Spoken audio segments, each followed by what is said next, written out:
Bonjour à toutes et à tous. Merci d'avoir pris le rendez-vous pour cette condensée de l'actualité.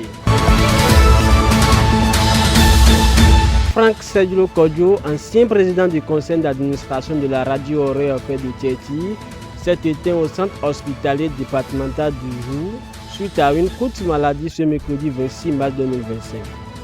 Il a succombé à un malaise qu'il a eu alors qu'il s'apprêtait à aller au cours le lundi dernier.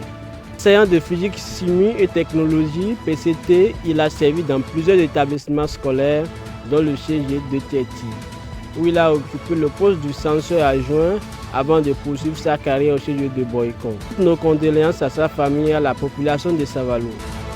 7 ans de prison et 3,5 milliards de francs CFA, c'est la substance de la réquisition du ministère public de la Criette ce mardi 25 mars 2025 contre un cuisinier béninois accusé d'avoir volé $1 million à ses patrons libanais au Nigeria. Convoqué à la barre, le prévenu a plaidé non coupable. Les avocats des Libanais ont demandé la restitution par le prévenu de $1 milliard volés et un paiement de $200 000 à titre de dommages et intérêts.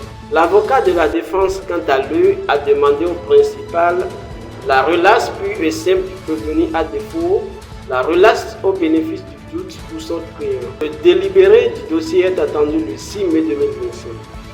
Le procureur de la République près le tribunal de première instance de deuxième classe de Lokossa appelle les familles des défunts dont les corps sont toujours en attente à la morgue du centre hospitalier départemental du Monokoufou à venir les récupérer avant le 10 avril 2025. Passé ce délai, une inhumation collective sera effectuée. L'annonce a été faite à travers un communiqué en date du 25 mars 2025 où le procureur invite les proches des défunts s'inscrire sur une liste à remplir les formalités nécessaires pour le retrait des corps. Éliminatoire Coupe du Monde 2026, les Béninois battus par les Sud-Africains 2-0. Les Guépards n'ont pas été à la hauteur de l'enjeu dans cette rencontre, laissant filer des points précieux dans la course aux qualifications pour la Coupe du Monde. Cette contre-performance des poulains de Guénon Roy est décevante d'autant plus que le Nigeria, concurrent direct du Bénin, a été tenu en échec par le Zimbabwe 1-1.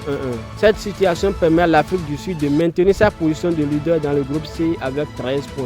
Le Bénin, quant à lui, se retrouve à égalité avec le Rwanda qui occupe la deuxième place avec 8 points. Hors de nos frontières, au Burkina Faso, le gouvernement du capitaine Ibrahim Traoré a officiellement dissous l'association des journalistes du Burkina Faso, AJ, pour non-conformité à la loi de 2015 sur les associations. L'annonce a été faite par le ministre de l'administration territoriale Émile Serbou. Selon ce dernier, l'AJB est considérée comme inexistante depuis 2019, une décision qui alarme les défenseurs de la liberté de la presse. Cette mesure s'ajoute à une série d'actions répressives contre les médias.